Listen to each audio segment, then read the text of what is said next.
8 फेरों का 8वां वचन। स्वाति ने इसी साल शहर के कॉलेज से पढ़ाई पूरी की है और अब उसके लिए जगह जगह से रिश्ते आने लगे हैं।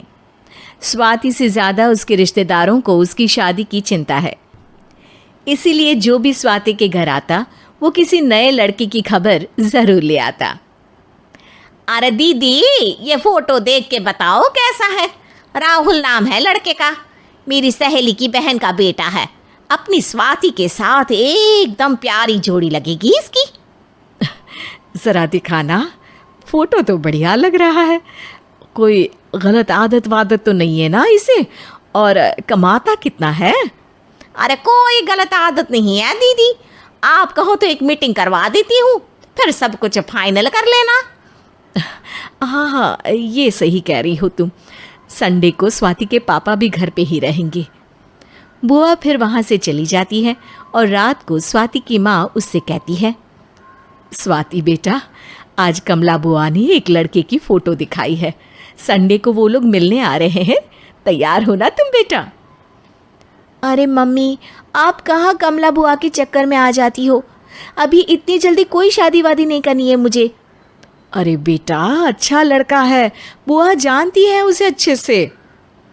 हाँ स्वाति बेटा, एक बार मिल तो लो, बाद में देखेंगे आगे क्या करना है।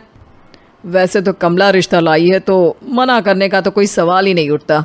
संडे की सुबह होती है और कमला बुआ राहुल और उसके मम्मी पापा को लेकर स्वाति के घर आती है। अरे आइए आइए भाभी, इसे अपना ही घर समझिए। इनसे मिलिए, ये मेरे भैया और ये मेरी भाभी हैं।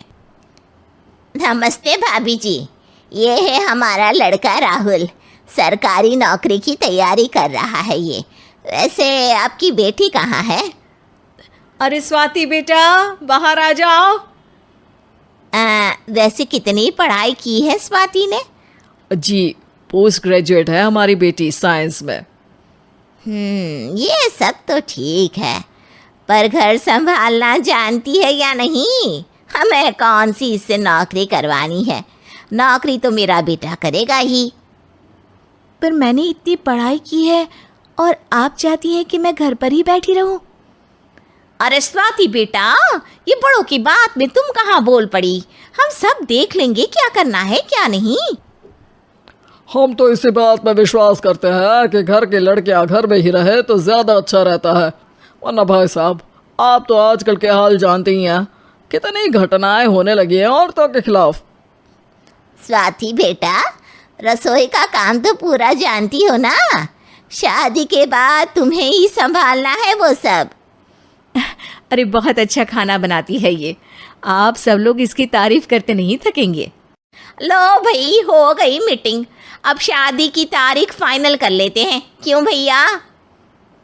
भाई, हम तो पंडित जी से चर्चा करने के बाद ही तारीख फाइनल करेंगे। सालों से हम उनकी बातें मानते हुए आ रहे हैं। लड़के वाले और कमला बुआ की बातें सुनकर स्वाति एकदम नाराज़ हो जाती है और उसे लगने लगता है कि शादी के बाद उसे घर पर ही बैठना पड़ेगा। लेकिन घर वालों के आगे उसकी एक नहीं चलती और उसे शादी के लिए हाँ कहना पड़ता है।